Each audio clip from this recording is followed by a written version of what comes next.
After that last expedition into the Underdark, I'm still not quite shaking off the feeling of all that stone pressing down. There's something about emerging from those oppressive depths, leaving the lingering echoes of strange, unidentifiable sounds behind, that makes the open sky feel like a true, precious gift. The surface has never looked quite so welcoming, has it? Even the dust from the road smells like freedom. It certainly was an arduous journey, and I share that profound relief in finding ourselves back under the open sky. But harrowing though such journeys may be, they are invaluable. They push us, yes, to the very limits of endurance and sanity, but they also offer unique insights. They force us to understand the deeper truth of the realms, truths that cling to the shadows and that we might never uncover, clinging solely to the sun-drenched surface. I am Ember Rivenveil, a planeswalker with a particular interest in magic, history, the intricate tapestry of the realms, and their incredibly diverse peoples. My travels have shown me that even the most alien concepts can find echoes of familiarity if one looks closely enough. And I am Ronan Greymark, a ranger who spent more than his fair share of time trekking across the wild lands above and below. I've learned about the natural world and its denizens, from the smallest moss to the largest beast. I've seen enough to know that sometimes the most beautiful things are also the most dangerous, and nowhere is that more true than in the realms beneath our feet. Together, we are your guides on Realm Talk, where we sift through the vast knowledge we've collected, the experiences we've shared, and the lore we've painstakingly pieced together. We do this to deepen our own understanding and to share those discoveries with all who seek to unravel the complexities of the Forgotten Realms. Indeed. Our last Little John certainly highlighted quite a few of those complexities. So while the memories are still fresh, perhaps it's a good time to compare notes on the journey itself. Specifically, those different layers of the Underdark we traversed and all the bizarre things we encountered along the way. I still can't quite believe some of the things we saw down there. An excellent idea. The Underdark is often misunderstood, seen by surface dwellers as just one big, sprawling dungeon filled with monsters. But as we've seen, and as any true explorer can attest, it's so much more than that. It truly is a vast, planet-spanning network, a complete world unto itself, operating under its own unique physical and magical laws. This environment, in its relentless hostility, acts as a crucible, forging societies defined by extreme ideologies and perpetual conflict. To understand the Underdark, one must first grasp its fundamental nature. That's the truth of it. I remember the sensation of that perpetual darkness settling in. Down there is no sun, no moon, no stars, no natural light at all, save for the eerie, often unsettling glow of fungi or the odd magical phenomena. It's utterly disorienting. Up here, our bodies naturally track time by the sun, the moon, the turning of the seasons. Down there, those concepts are utterly meaningless. Your sense of day and night just fades. I remember once blurring into what felt like a single endless twilight. Time is measured only by cycles of work and rest, by the excruciatingly slow growth of a mushroom crop, or by the chiming of a carefully maintained chronometer if one is lucky enough to have such a luxury. It's a world that wants to rob you of your very sense of self, quite apart from the physical pressures. And those physical and psychological pressures are profound, aren't they? The claustrophobia in those tight, winding tunnels can be crushing, making every breath feel like a struggle against the very rock itself. But then, as you mentioned, one can suddenly emerge into a cavern so vast, so impossibly huge, that the sheer emptiness above and around you can induce a terrifying agoraphobia. It's a cruel trick the Underdark plays on the mind, keeping you off balance. The air itself is often a hazard, stale and poorly circulated, with pockets of toxic gas or areas where the air is simply depleted of vital breath. And the ground beneath your feet is rarely stable. Floor and ceiling collapses are a common deadly occurrence, a constant reminder of the world's indifference. Aye, one learns to keep an ear out for any shift in the rock, any creak or groan. It teaches you to move lightly, carefully, to trust your other senses. And that constant deprivation, it makes everything a struggle for existence. Potable water is a rare treasure, always fiercely guarded, sometimes more valuable than gold. Food is an even greater challenge, with most of the subterranean vegetation being poisonous, and what isn't poisonous is often difficult to find. The entire ecosystem down there supports far less life than the surface world, leading to a brutal struggle for survival. It's a Darwinian environment through and through. Survival is a daily struggle, and the line between predator and prey is razor thin, constantly shifting. Many creatures have adapted to this, developing unique senses like dark vision, the ability to see in complete darkness, or even blind sight and echolocation, allowing them to perceive their surroundings through sound or vibrations, compensating for the lack of light. It truly is a world where every advantage counts. And for all its seeming homogeneity, the Underdark is anything but. From a scholarly perspective and from our own observations, it's clearly vertically stratified. We often speak of it as having 3 distinct layers: the Upperdark, the Middledark, and the Lowerdark. These aren't just arbitrary depths, they represent fundamentally different geopolitical, ecological, and strategic zones, each with its own set of rules, inhabitants, and unique dangers. The deeper one descends, the more hostile and alien the environment becomes, and the more profound the changes in the life forms. This vertical structure is truly essential for understanding the distribution of power and the very nature of society in the world below. Exactly. Take that Upperdark, where we spent a good deal of our initial descent. It's just below the surface, maybe 3 miles down. Right. It's the most accessible part, which means it's also the most contested. A chaotic borderland constantly interacting with the surface world. You see tunnels there that are just packed dirt, not always carved rock, because even creatures that can't burrow deep can still make their way through.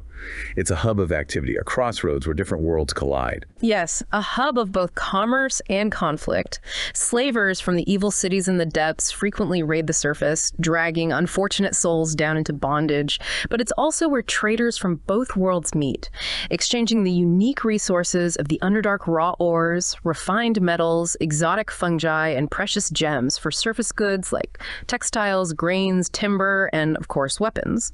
It's a brutal economy, often driven by dire necessity, but a vital one for many settlements. And the population there is truly wild, a real mix. You've got entire tribes of goblinoids, goblins, hobgoblins, bugbears, along with orcs, and even stone giants, carving out massive quarries for their homes, living as if the very rock is their natural skin. And you see outposts of the deeper races too, like the Drow city of Menzoberranzan, which surprisingly sits in the Upperdark, and the deep gnomes of Lingdenstone. It makes for a very tense neighborhood where wary truces are often the best you could hope for, born purely out of mutual fear or economic necessity. There's no real trust, just a shared unstable peace. As one descends further, one reaches the Middledark, which typically lies between 3 and 10 miles below the surface.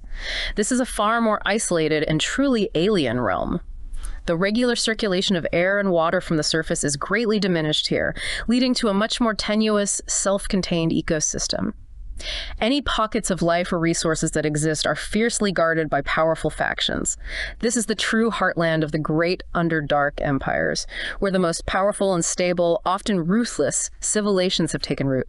They have had millennia to dig in, to fortify, to establish their dominance. Empires. That's the right word for it. One might think the surface world has its kings and queens, but down here, these factions have dug in deep, literally establishing domains of terrifying power. Precisely. While the Drow certainly rule many regions here, it's also where one finds the largest and most formidable cities of the Duergar, the Grey Dwarves, and even the terrifying Mind Flayers. The balance of power is less fluid than in the Upperdark. It's a realm of established, often brutal tyrannies. You'll also find other creatures truly native to this layer. The monstrous Fomorians, giant twisted beings, the predatory grells and hook horrors, the unsettlingly insane Kutoa and hulking abominations like Umber Hulks. Travel here is exceedingly dangerous because one is almost always trespassing on the territory of a powerful and deeply hostile state, and the consequences for such an intrusion are rarely pleasant. And then, the Lowerdark. Everything below 10 miles. I still shiver thinking about it. That's a realm of unfathomable strangeness, a place that actively defies understanding. It's fragmented into isolated pockets, only reachable by hidden, forgotten routes, or very powerful teleportation magic that few can command. The environment itself turns into an enemy. The air is often toxic from geothermal fumes, thick and heavy, and potable water is virtually non-existent, replaced by briny pools or acidic trickles. It's like the very fabric of magic itself starts to unravel. You run into areas of wild magic where spells do unpredictable, often dangerous things, or even dead magic zones where nothing arcane functions at all, leaving a spellcaster utterly helpless.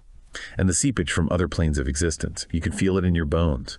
A constant sense of something not quite right, a pervasive wrongness. That profound darkness you mentioned, below 10 miles, it seems to have a physical presence. It actively resists light sources, making your torchlight flicker and dim, creating unnatural shadows at the very edge of your vision, playing tricks on the mind.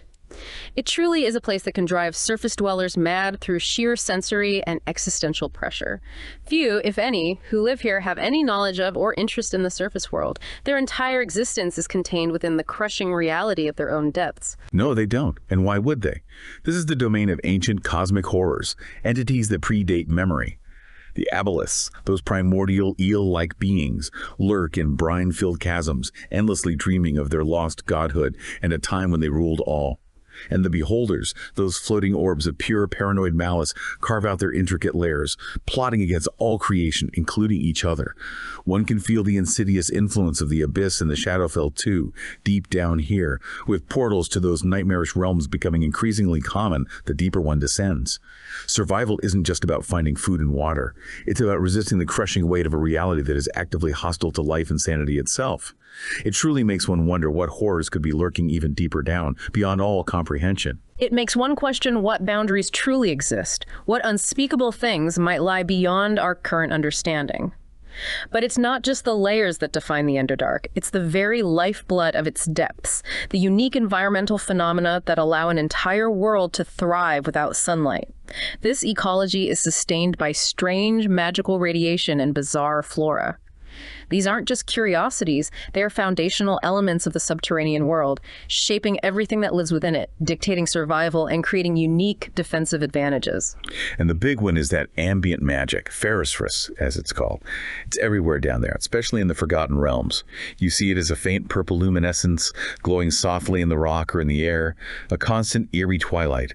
Some of the Drow legend says it's a remnant of ancient elven magic, an echo of their exile, but others claim it's just a natural byproduct of the geological forces that shape the Underdark, an energetic bleed from the deep earth. Its true origin remains a captivating mystery, a subject of endless debate among scholars, but its effects are undeniable. In its normal state, Ferrisrus provides the pervasive energy that sustains much of the Underdark's unique fungal ecosystem, essentially replacing the sun's warmth and light. It's the very source of life down there, a pulsating, vibrant energy. But its magical properties are what make it truly remarkable and perilous.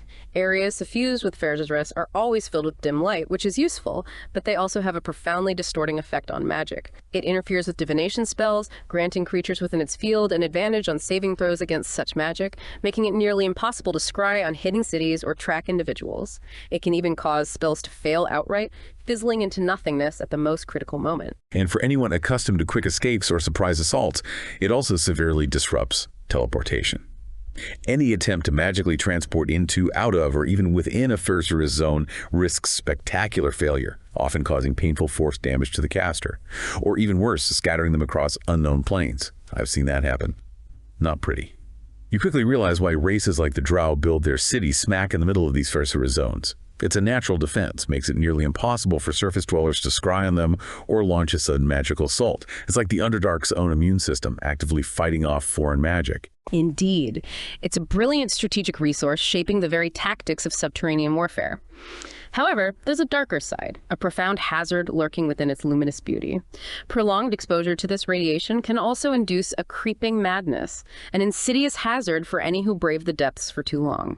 It slowly erodes sanity, blurring the lines between reality and delusion.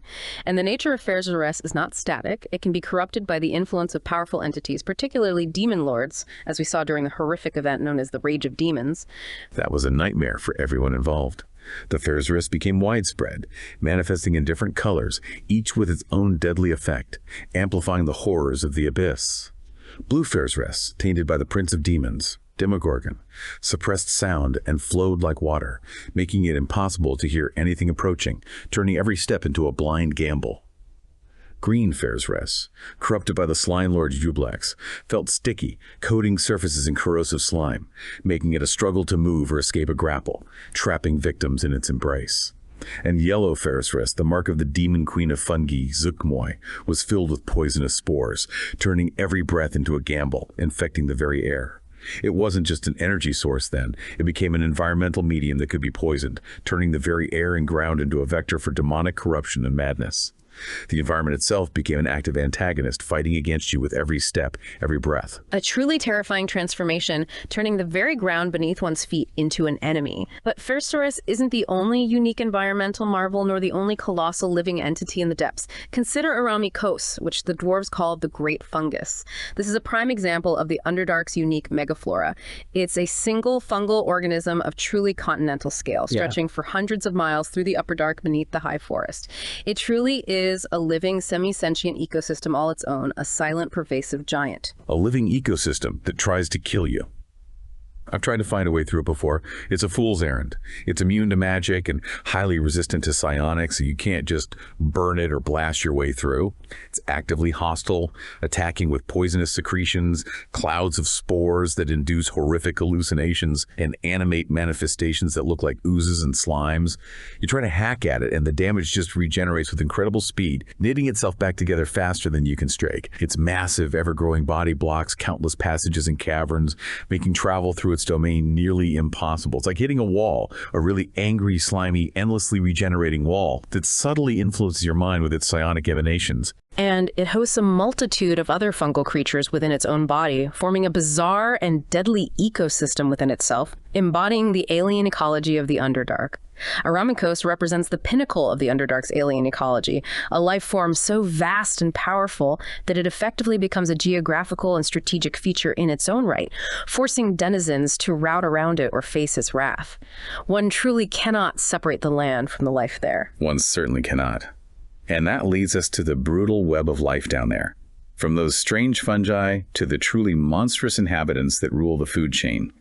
In the absence of sunlight, fungi, molds, and lichens replace photosynthetic plants as the primary producers. They draw sustenance from Phaerzerus, from mineral deposits in the rock, or from decomposing organic matter that trickles down from the surface. It's a fascinating, if terrifying, food chain where nutrients are often recycled through bizarre means. And a remarkably diverse one at that, for all its strangeness. There are several key species that form the backbone of this unlit garden, the very sustenance of the subterranean civilizations. The most important, I'd say, is zirkwood, also known as fungus wood. It's the Underdark's equivalent of a tree growing up to 35 feet tall, its caps sometimes glowing softly. It's durable. Woody stalks are harvested and dried to make lumber for construction, tools, and even weapons like staves, spears, and crossbows. Without zirkwood, you wouldn't have any kind of non-stone technology down there. It's as crucial as timber is to us up here. It makes me wonder what other materials they might use that we never even considered. And for basic sustenance, the most common edible fungi are ripplebark and bluecap. They're edible, yes, but they require painstaking cultivation, taking up to a month to mature and needing constant care and specific nutrients. Think about what that means. Every stable settlement in the Underdark must engage in dedicated agriculture, with farmers painstakingly collecting bat guano or other manure to fertilize their fungal groves. It's not a simple foraging expedition, but a continuous, often dangerous act of husbandry in a hostile environment. Other edible flora include the wild bulb fruit, which apparently tastes of garlic and onion, and the aquatic kelpie, which grows in the underground lakes. But the flora isn't just for eating, and it isn't always passive. A lot of it bites back or yells. Shriekers, for example, are stationary fungi that let out a piercing, unholy cry when they detect movement or light. They're living alarm systems, usually growing near patches of violet fungi, which have poisonous tendrils that will kill anything caught by the shrieker's alarm. It's a cruel, effective trap. And then there's wisp lichen. It dangles translucent adhesive strands from cavern ceilings, shimmering slightly, just waiting to trap and paralyze whatever passes beneath before slowly digesting it. I nearly walked into a patch of that once, and I thought it was just pretty hanging moss. A quick-witted warning from a guide saved my bacon. They're certainly not passive, but truly integrated into the ecosystem's defensive mechanisms. Some fungi even actively alter their immediate environment, making them tools as well as hazards. Fire lichen, as its name implies, thrives on warmth and can be processed into a spicy paste or a potent liquor used by Duergar to warm their insides. But its opposite, brown mold, actively leaches heat from its surroundings, creating pockets of intense, life-threatening cold. Fire magic makes it grow explosively, cold magic kills it, and some resourceful inhabitants have even learned to contain it for use as a natural form of refrigeration, a dark marvel of adaptation. That's clever, actually. A frozen meat locker made of fungus. You'd never think of that on the surface. No, you certainly wouldn't. But perhaps most bizarre and terrifying is Obliviax, or memory moss. This black velvety moss releases spores that can magically steal the memories of intelligent creatures. It's a horrific hazard to stumble upon. Imagine having your entire history, your very identity, simply fade away because you breathed in some spores. But for certain spies or alchemists, or those seeking to erase a past, it's also a valuable, if ethically questionable component. The idea that your very consciousness can be stolen by a plant is a chilling thought. I'd rather not imagine that. That's a nightmare. But speaking of nightmares, the true apex predators of the Underdark aren't just clever plants or big beasts. They are ancient alien intelligences whose origins lie beyond the known world. We're talking about the Aberrations, Aboleths, Mind Flayers, and Beholders. They aren't just monsters you fight. They are remnants of fallen empires, would-be conquerors of reality whose very thoughts reshape the world. Their psyches are so fundamentally inhuman that they represent an existential threat to anyone they encounter, twisting minds as easily as they break bodies. Indeed. Aboleths, for instance, are primordial beings that lurked in the oceans and subterranean lakes even before the arrival of the gods, before even the elves walked the surface.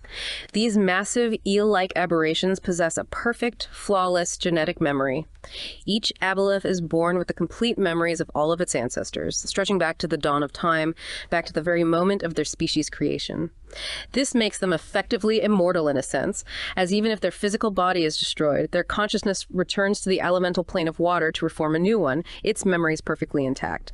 They truly believe they were the original rulers of the mortal realm, that their psionic might enslaved the first primitive life forms, and they view the gods as mere upstart usurpers who stole their rightful place. They harbor an unending, patient hatred for the divine and all their works, a malice that spans eons. And their bodies are as alien as their minds. They attack with long, slimy tentacles, and a single touch can inflict a horrifying disease that transforms a creature's skin into a clear, slimy membrane, making it unable to breathe air. They even surround themselves with a cloud of mucus that can strip air-breathing creatures of that ability, forcing them to rely on the Aboleth for survival in its aquatic domain, to breathe its water or drown. It's a slow, agonizing death by drowning, all while remaining conscious. But their most terrifying weapon is their powerful psionic ability to dominate minds, creating vast networks of thralls, entire cities of slaves bound to their will. They build their cities in the deepest, most crushing depths of subterranean oceans, massive cyclopean structures from which they plot their millennia-long schemes to reclaim the world that was once theirs. Then there are the Illithids, the Mind Flayers, feared throughout the Underdark as psychic tyrants and brain-eaters. These tall, squid-headed humanoids possess formidable psionic power, a mental might that goes beyond mere spellcasting, capable of projecting a devastating mind blast in a cone that can stun multiple foes at once, leaving them utterly helpless, their minds reeling. Once a victim is stunned, the Mind Flayer attaches its 4 facial tentacles to the creature's head and extracts its brain, consuming it for nourishment and absorbing the victim's memories and knowledge. It's not just a meal, it's an acquisition of identity. I've seen the aftermath of a Mind Flayer attack. It's not pretty. Their society is a totalitarian collective consciousness. Each individual Mind Flayer is just a node in a network controlled by an elder brain. This elder brain is a massive, sentient brain that lives in a brine-filled pool at the center of every Mind Flayer city. Formed from the brains of the community's deceased Illithids, their consciousness merging into a greater whole. It guides its colony through a constant telepathic link, its influence extending for miles, a singular will driving thousands. Their life cycle begins as a tadpole-like larva swimming in that pool. To reproduce, a tadpole is inserted into the brain of a humanoid host, a horrific process called seromorphosis that transforms the host's body and mind into a new Mind Flayer. Their ultimate goal is the conquest of all realities, to enslave or consume all other forms of intelligent life. And what's truly unsettling is that even the ancient Aboleths, who remember the origin of nearly every other race, have no memory of where the Illithids came from. That thought unnerves them, and it unnerves me too. A species with no origin story, appearing from nowhere and conquering so utterly. It speaks volumes about their truly alien nature, doesn't it? If Aboleths represent ancient, patient malice and Illithids represent collective colonial ambition, then beholders are the embodiment of narcissistic, paranoid solipsism. A beholder is a levitating orb of flesh dominated by a great central eye and a toothy maw, with 10 smaller eye stalks sprouting from its crown, each one capable of a different, devastating magical effect. They are intensely xenophobic, not only towards other species, but especially towards other beholders. The slightest physical variation, a different skin hue, a subtle change in an eye stalk, is seen as a grotesque flaw, marking the other beholder as an abomination to be destroyed on sight, a rival for the perfect existence that only they believe themselves to be. It's pure madness. This hatred stems from their bizarre way of reproduction. Beholders don't mate. They reproduce asexually through dreams. When a beholder dreams of another beholder, its powerful reality-warping mind can actually bring that dream image to life, spawning a new, fully formed beholder nearby. Sometimes this offspring is an exact duplicate of its parent, which can lead to small cooperative hives where the beholders see each other as extensions of one perfect self. But more often, the dream is flawed, a tiny imperfection, and the parent immediately seeks to annihilate its imperfect copy, believing it to be a grotesque affront to its own perfection. A beholder's power lies entirely in its eyes. The large central eye projects a cone of anti-magic, nullifying all spells and magical effects within its gaze. This makes them incredibly difficult to deal with for any spellcaster, turning powerful mages into mere mortals. And each of the 10 smaller eye stalks can produce a different spell-like effect, including charm, petrification, disintegration, telekinesis, and a devastating death ray. It's a living arsenal of destruction, capable of adapting to any threat. They are brilliant, paranoid tacticians. They carve their lairs from solid rock using their disintegration rays, creating vertical, multi-leveled mazes with no stairs or ramps, perfectly suited to their ability to fly and attack from any angle. A beholder's lair is an extension of its paranoid mind, filled with traps, charmed minions, and petrified victims serving as grim decorations. I once spent what felt like an eternity crawling through a beholder's lair, constantly worried about what grim tableau I'd stumble upon next, or what unseen eye was watching my every move. Every shadow felt like a threat. Below these great aberrant powers exist a host of other formidable predators that have perfectly adapted to the Underdark's unique hunting grounds. These creatures, while perhaps lacking the reality-shaping intellect of a beholder or a mind flayer, are formidable threats that have carved out significant ecological niches, becoming masters of their dark domains. One that comes to mind are hook horrors. They're large, bipedal monstrosities with the head of a vulture, the chitinous exoskeleton of a beetle, and powerful limbs that end in rigidly sharp hooks instead of hands. They're apex predators of the Underdark, aggressively defending their clan's territory, seeing any intruder as prey or threat. They're masterful climbers, too, using their hooks to scale sheer rock walls and ceilings with ease, often ambushing prey from above, dropping silently into a tunnel from a hidden crevice. If one is lucky, one will hear them before seeing them. Despite their monstrous appearance, hook horrors possess a surprising degree of social complexity. They live in extended family clans of 20 to 30 individuals, ruled by an elder matriarch who guides their movements and hunts. The matriarch's mate is typically in charge of the clan's hunters, who work in packs to bring down large or dangerous prey. They're actually omnivores, feeding on fungi and plants as well as any creature they can catch, adapting their diet to the scarcity of the depths. And as you mentioned, they communicate using a complex language, a series of clicks and scrapes made by striking their hooks against their exoskeletons or cavern walls.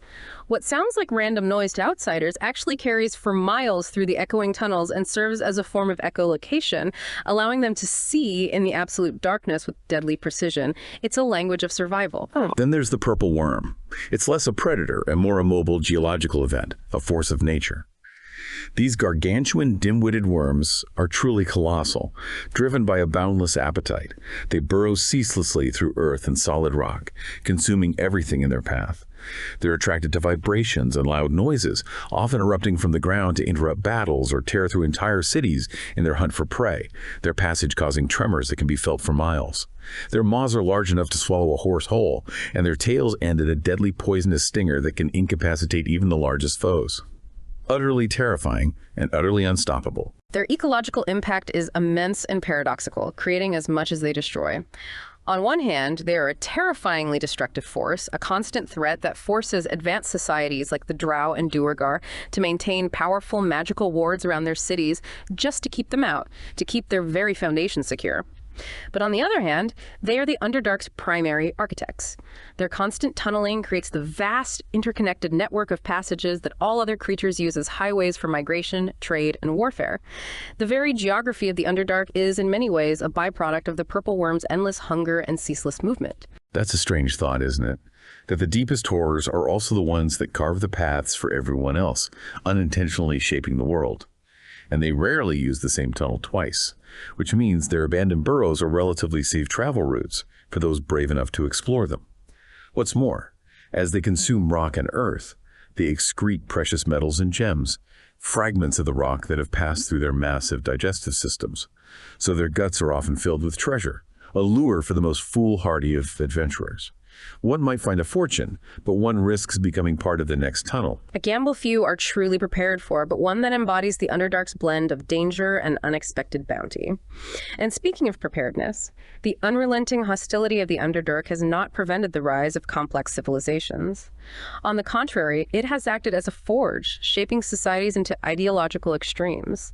The constant pressure of survival in a world of limited resources and ever-present danger leaves no room for moderation.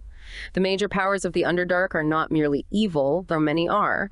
They are highly structured, hyper-efficient societies built around radical, uncompromising philosophies, perfectly adapted to their environment. That's a sharp observation. Take the Drow, perhaps the most infamous and influential of the Underdark's peoples. Their society is a perfect, brutal reflection of their malevolent patron deity, Lolth, the Spider Queen.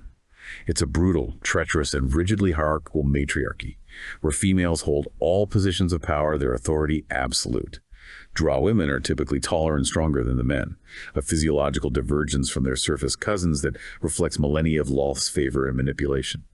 Females are groomed from birth to become priestesses of the Spider Queen, while males are relegated to the roles of warriors, or if they show magical aptitude, wizards. It's a system designed to maintain power through fear and cunning. The core tenets of Drow culture are ambition, deception, and cruelty. Advancement in their society is achieved not through merit, but through cunning assassination and the elimination of rivals. To be caught in the act of murder is a crime, but to succeed without being discovered is a mark of skill and Lolth's favor, an undeniable sign of her approval. This fosters an environment of extreme paranoia and constant political maneuvering, particularly among the noble houses that rule their city-states. Despite this intense internal strife, the Drow are a formidable power, their cruelty matched only by their skill in magic and warfare. They frequently conduct raids on the surface world, not just for resources, but for the sheer pleasure of inflicting pain and terror, a grotesque form of ritual. The quintessential example of a Drow city-state is Menzoberranzan, the City of Spiders. It's in the Upperdark, a vast cavern lit by an eerie, multicolored magical glow and phosphorescent fungi, making the very air seem to hum with dark energy. The city is home to some 20,000 Drow, who rule over a slave population numbering in the hundreds of thousands, comprising races like goblins, orcs, and even captured Duergar and Asur of Neblin. It's a shocking sight, a grotesque marvel of dark architecture and organized cruelty. Power in Menzoberranzan is held by the ruling council, composed of the matron mothers of the 8 most powerful noble houses, whose influence extends throughout the city and beyond. Below them, dozens of lesser houses constantly scheme and battle to improve their standing, with the ultimate goal of supplanting one of the ruling houses. Each house is a fortified castle and a self-contained military force, led by its matron mother, her daughters who serve as priestesses, the house wizard, and the weapon master. It's a complete, self-sustaining ecosystem of power and betrayal. The city's social structure is rigidly reinforced by its central academy, Tir Bresh. All Drow were educated there according to their station, ensuring absolute loyalty to Lolth and the matriarchy. Females undergo 50 years of brutal indoctrination at Arak Tinalith, the school of Lolth, learning the intricate dogmas of their goddess and the arts of clerical magic, their minds molded from childhood. Male wizards study for 30 years at the Spired Tower of Sorcery, a path that offers them the only real power available in their society. And male warriors spend 10 years at the pyramidal fortress of Mele Magthere, learning the art of combat and tactical brutality. This rigid system ensures that the tenets of Lolth's chaotic, female-dominated faith are woven into the very fabric of Drow life, perpetuating the cycle of cruelty and betrayal that defines their civilization. There is no escape, only acceptance or destruction. Now, if the Drow are the chaotic web, the Duergar or Grey Dwarves are the bitter forge. They're a dark, cruel reflection of their surface kin, warped by millennia of suffering. Their culture is founded on a deep-seated bitterness and pessimism, born from a history of enslavement and perceived abandonment. They are grim, pragmatic, and incredibly industrious, known throughout the Underdark for their exceptional craftsmanship, particularly in arms and armor. But unlike the ornate, often beautiful works of other dwarves, Duergar art is stark, functional, and often decorated with scenes of cruelty and warfare, eschewing any ornamentation they deem wasteful or frivolous. They build things to last and to hurt. The core of Duergar society is a dark inversion of the dwarven clan structure. Where surface dwarves value family and clan loyalty above all else, Duergar are taught from childhood to view their kin as adversaries, rivals in a meaningless life that will inevitably end in betrayal. This creates a self-fulfilling prophecy, fostering a culture of paranoia, cruelty, and selfishness. They actually take a grim pleasure in inflicting pain on others, a welcome distraction from their own joyless existence. While they do maintain trade relations with other races, they are deeply distrustful of everyone, viewing the world as a hostile place where only strength and toil have value.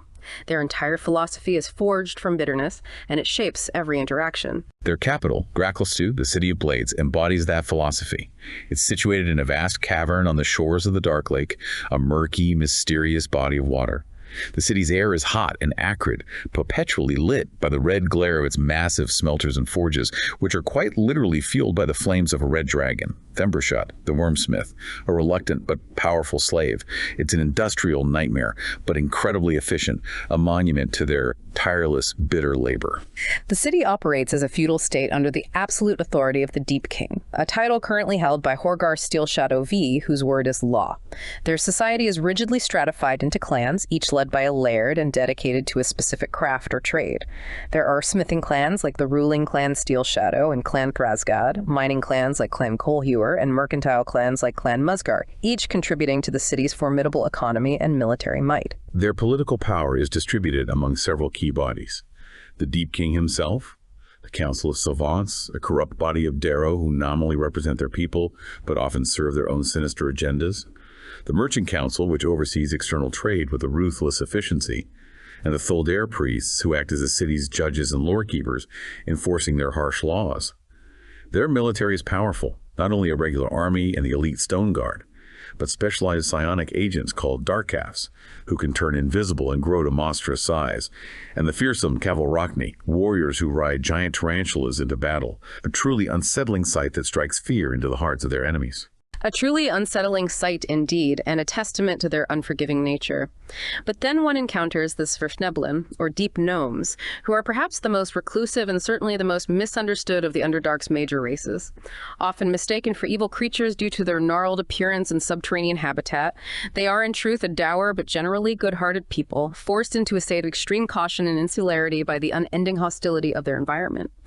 Unlike their surface cousins, they have no vast alliances to rely on and have become masters of self-sufficiency and survival, relying only on their own ingenuity and communal spirit. They truly have. They're peerless miners and stonemasons, capable of navigating and shaping the rock of the Underdark with unmatched skill, understanding the very bones of the earth. And they're masters of illusion magic, which they don't use for frivolous entertainment, but as a crucial tool for defense, creating false walls and magical obscurations to hide their communities from the countless predators of the deep. I remember once tracking a creature through their territory, and suddenly the tunnel I was in just wasn't there anymore. Good thing I noticed before I walked into a solid rock wall. That's how good they are.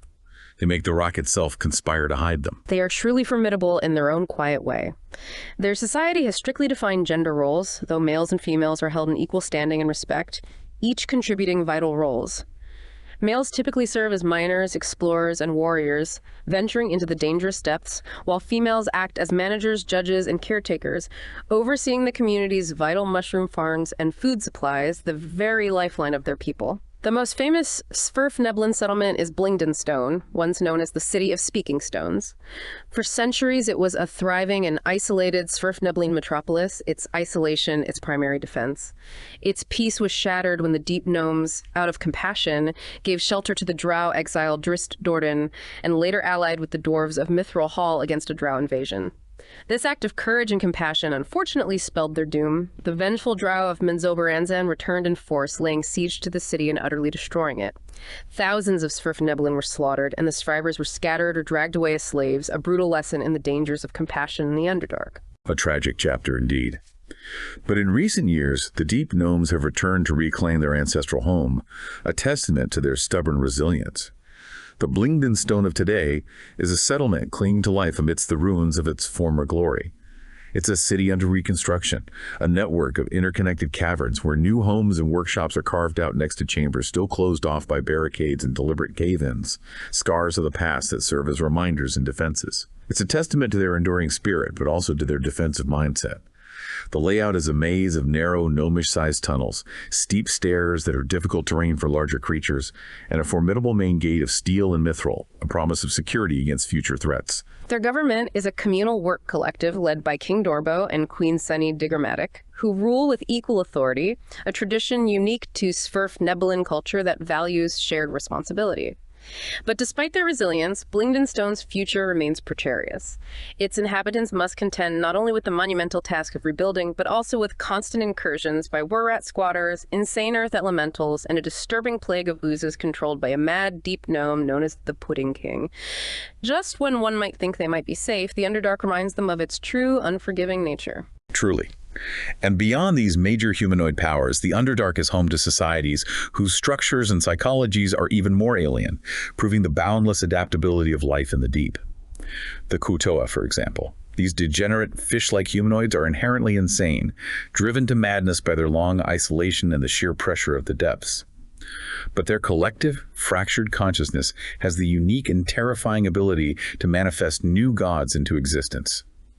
If enough Kuotoa believe in a deity, if their collective delusion is strong enough, that deity becomes real, wielding tangible divine power, albeit often twisted and short-lived. Imagine stumbling into a Kuotoa settlement and suddenly facing a god born from a crude pincer and shell fetish that was created just hours before, imbued with divine power by the sheer force of their collective deranged faith.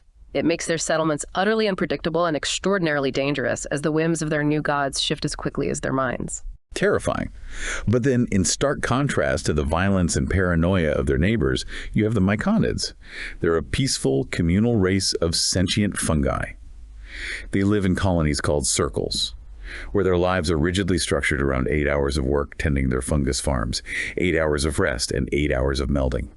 The melding is the cornerstone of their society.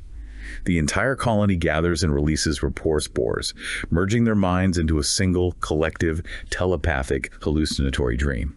This state serves as their form of worship, social interaction, and entertainment, allowing them to share thoughts, emotions, and experiences in a way that transcends individual consciousness. They truly deplore violence and wish only to be left in peace, representing a truly alien, non-humanoid model of a functional, non-evil society in the depths. They embody the possibility of harmony, even in the most hostile environments. But their peaceful nature makes them incredibly vulnerable. We saw that firsthand during the Rage of Demons, when Zuggtmoy, the demon queen of fungi, infected their colonies. Their sacred melding circles were twisted into grotesque celebrations of her foulness, turning a peaceful, beautiful communal experience into something corrupted and awful, spreading her vile influence through their very consciousness. It was a true perversion. That event, and so many others, underscore a critical point. The present-day political and social landscape of the Underdark is the direct result of a history defined by foundational traumas and cyclical, world-altering cataclysms. The dominant races we've discussed are not simply evil by nature. They are, in many ways, post-traumatic cultures. Their entire societies are shaped by the scars of ancient wars, enslavement, and divine curses, adapting to survive a past that never truly leaves them. The precarious balance of power they maintain is repeatedly shattered by system shock events that threaten to bring the entire subterranean world to ruin, only for it to rebuild into something new, yet equally harsh. It's a history written in blood and shadow indeed. Two ancient conflicts, in particular, serve as the origin stories for the Underdark's two most powerful and antagonistic humanoid races, the Drow and the Duergar. These events didn't just shape their cultures, they literally created them, twisting their very essence. Let's start with the Crown Wars and the Drow descent. Millennia ago, the elves were a dominant surface power, with great empires spanning the continent of Faerun. But a series of brutal civil wars, known collectively as the Crown Wars, tore the civilization apart over a period of 3,000 years, leaving deep scars. During these conflicts, a faction of dark-skinned elves known as the Illithiri turned to the worship of dark gods and demonic patrons, most notably the spider goddess Loth. Guided by these malevolent forces, the Illithiri grew increasingly savage, embracing torture and warfare and despising the traditional ideals of their kin, seeing them as weak.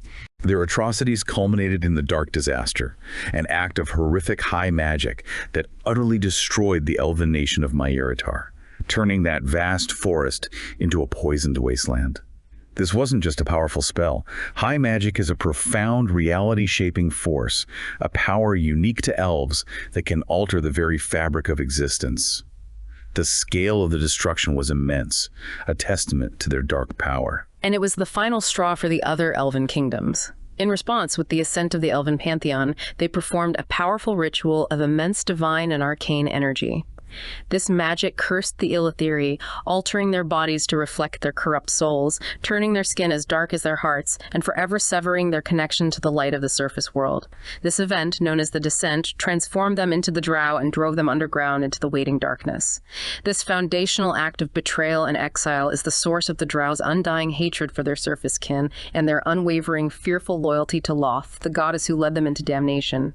It's a primal wound that defines them, a collective trauma etched into their very being. A powerful curse. And then there are the Mindstalker Wars and the Duergar enslavement.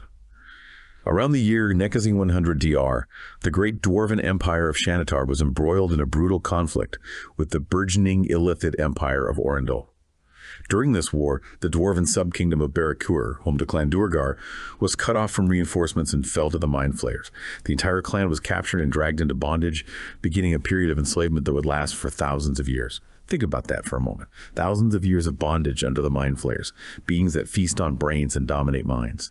Under the lash of their psionic masters, beings who command the very power of the mind itself, twisting thoughts and controlling actions without magic, the dwarves of Clan Duergar were subjected to countless horrific breeding programs and magical experiments. These torments twisted their bodies and minds. They emerged from this crucible as a new subrace. The Duergar, or gray dwarves with dull gray skin and innate psionic abilities like invisibility and enlargement, powers they now use to torment others. Around National 4000 DR, they finally rose up in a great rebellion, led by the heroic figures who would become their gods, Ladugar and Deep Duergar. According to legend, Deep Duergar stole the secrets of psionics from the Mind Flayers themselves, turning their own power against them in a monumental act of defiance. Their own power turned against them. One can almost feel the bitterness radiating off them even now, a pervasive cynicism that colors their every interaction. This long and brutal history is the source of the Duergar's defining cultural traits. Their unyielding bitterness, their deep-seated paranoia, their mastery of psionics, and their eternal grudge against the other dwarven clans, whom they believe abandoned them to their fate. That's a grudge forged over thousands of years, a wound that never truly heals. And these foundational traumas have been followed by more recent, devastating upheavals that continue to shape the Underdark's political landscape. The War of the Spider Queen in 1372 DR, for example. This wasn't a conventional war, it was a system-wide political and religious crisis that demonstrated the inherent fragility of Drow society. The entire structure of their civilization rests on the pillar of Loth's divine power, and when that pillar was removed, the entire edifice began to crumble into chaos. It was absolute chaos. The cataclysm began when, without warning, Loth fell silent. Her priestesses, the absolute rulers of Drow society, suddenly found themselves cut off from their divine magic. What made it worse was that the gods of their enemies, like the Drow deities Varon and Eilstre, remained responsive, giving their followers a sudden and immense advantage. The matriarchs of Menzoberranzan desperately tried to keep the silence a secret, but the truth soon spread, triggering chaos across the Drow domains of the Underdark, with rebellions and power struggles erupting everywhere. The power vacuum was immediate and catastrophic. In Menzoberranzan, a faction of renegade males led by an Illithid lich saw their chance and attempted a full-scale insurrection, using the city's vast slave population as their army.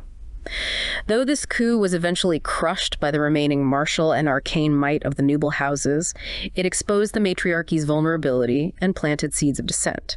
And the crisis wasn't limited to one city. The Drow city of Chednasad, already in turmoil, was utterly destroyed during this period, caught between internal power struggles and an external assault by a Duergar army manipulated by a third party. They nearly tore themselves apart. It was a terrifying sight from the surface, too, seeing the fallout as the chaos spilled upwards. With their power base disintegrating, Matron Mother Triel Bainray of Menzoberranzan dispatched a desperate expedition, led by her sister Quenthel, to journey across the plains to the Demon Web Pits to discover the cause of Loth's silence and restore her to them. The war concluded with Loth's dramatic return. She hadn't been destroyed, but had undergone a metamorphosis, a resurrection that culminated in her choosing a new mortal vessel and re-establishing her divine connection to her followers. The immediate aftermath was a violent reassertion of the status quo. With their powers restored, the priestesses of Menzoberranzan crushed the armies that had besieged their city and purged the disloyal, with House Bainor cementing its supreme authority once more.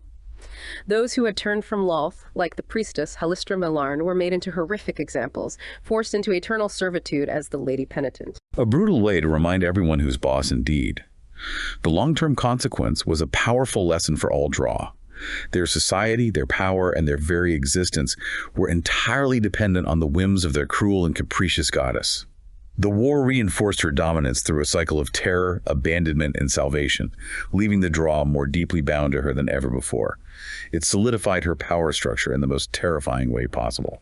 If the War of the Spider Queen was a political and religious crisis, the Rage of Demons, which happened around 1486 DR, was an ecological one, demonstrating the profound vulnerability of the Underdark's other foundational pillar, the magical energy of the Faerzress. And it was triggered by the hubris of a single Drow, Kralf Bainre, the Archmage of Menzoberranzan. He sought to harness the immense power of the Faerzress, but his ritual went catastrophically wrong. Instead of controlling the energy, his spell tore open portals to the demonic abyss, pulling a host of the most powerful demon lords, including Demogorgon, the Prince of Demons, Orcus, the Demon Prince of Undeath, and Grost, the Dark Prince of Desire, bodily into the Underdark. Their arrival was like a poisoned shard tearing through the very fabric of the world.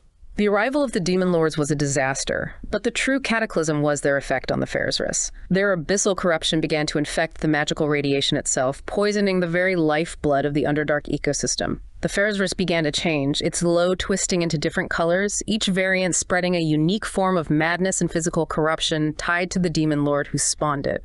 This turned the environment into an active antagonist. The insanity spread like a plague, driving the denizens of the Underdark into frenzied chaos, making allies turn on each other and sane beings descend into gibbering lunacy. The political landscape was thrown into utter disarray. Entire civilizations were corrupted or destroyed. The Myconid colonies, peaceful by nature, fell under the sway of Zuggtmoy, their sacred melding circles twisted into grotesque celebrations of decay and foulness. The Drow outpost of Siath Morcaine was conquered by fire giants allied with demonic forces. Hordes of goblins, driven mad by the corrupted energy, boiled up from the depths to terrorize the surface world, spreading the chaos and fear. The crisis was so profound that it shattered the traditional enmities of the Underdark, forcing its inhabitants into unlikely alliances with each other and even with surface world factions in a desperate bid to push back the demonic tide, uniting against a common, terrifying foe. The Rage of Demons fundamentally and permanently altered the nature of the Underdark. It proved that the Faerzress was not a stable, passive energy source, but a volatile and corruptible medium. The demonic taint still lingers in many regions, creating zones of perpetual madness and monstrous transformation. It showed that even the deepest, most secure parts of the Underdark are not immune to outside influence, especially when that influence is from the abyss itself. The Underdark never truly recovers. It just finds a new, terrifying equilibrium.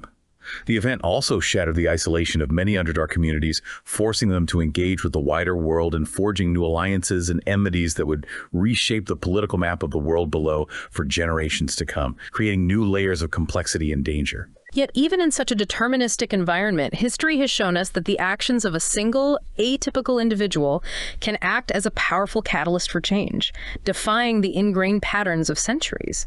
These renegades and exiles, by defying the norms of their cultures, can trigger geopolitical shifts as significant as any war or magical cataclysm, demonstrating that individual agency can, at times, override societal determinism, like a single spark in the deepest night. No single individual exemplifies this principle more than Drizzt Do'Urden, the Drow Ranger, who famously rejected the evil of his people and the tyranny of their goddess Lolth. His life and actions have had a profound and often destabilizing impact on the politics of both the Underdark and the surface world, changing perceptions and sparking conflicts.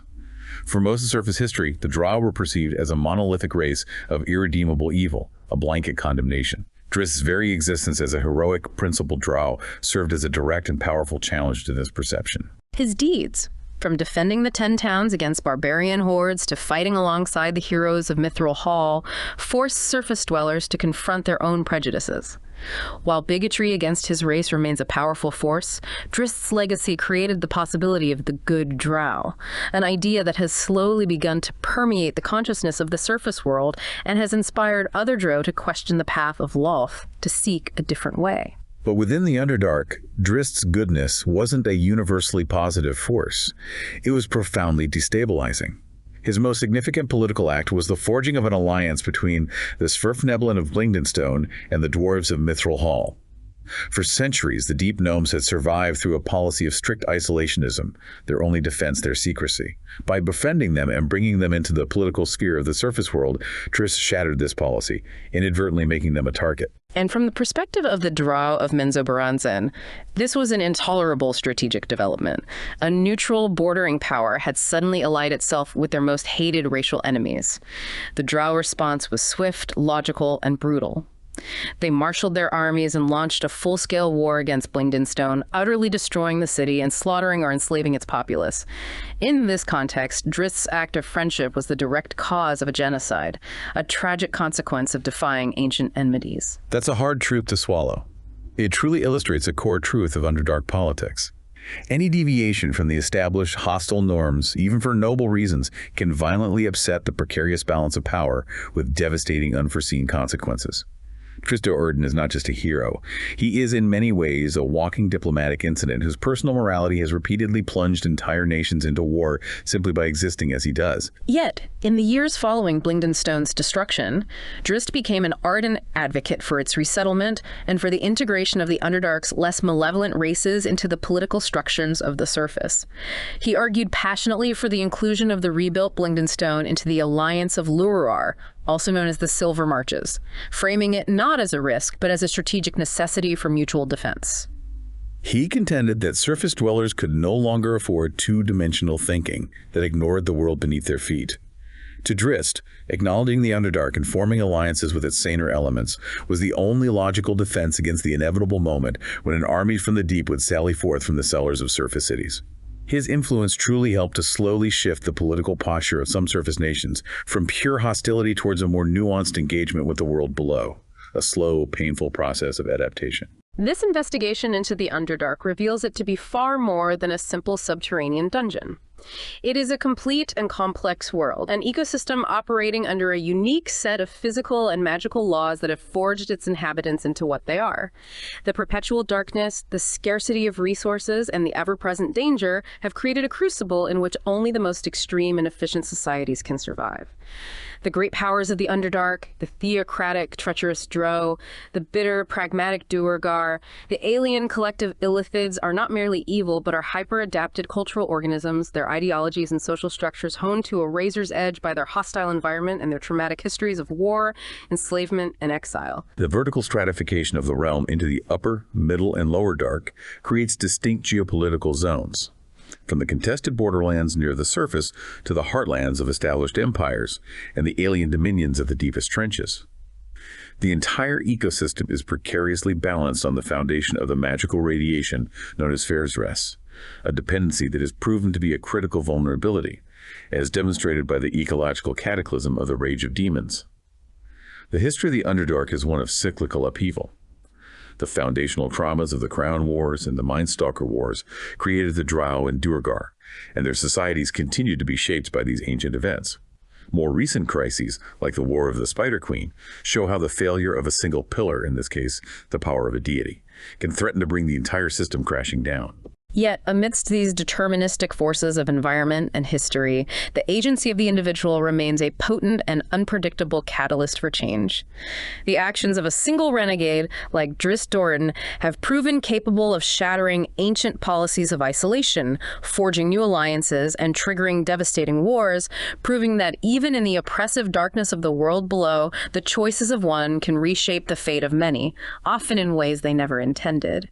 Ultimately, to understand the Underdark is to recognize it as a world in a constant, brutal state of flux, a place where survival is a triumph, and where the shadows hold not just monsters, but entire civilizations born of darkness and desperation. We hope this exploration into the Underdark has offered new perspectives and deepened understanding. Join us again for more Realm Talk discussions. And subscribe for future episodes. If there are any topics one would like to hear us cover next, leave a comment or send us a message. Until next time, keep your wits sharp and your eyes keen in the shadowed places. And may your curiosity guide you to deeper understanding. I am Ember Rivenveil. And I am Ronan Greymark. Join us again for Realm Talk.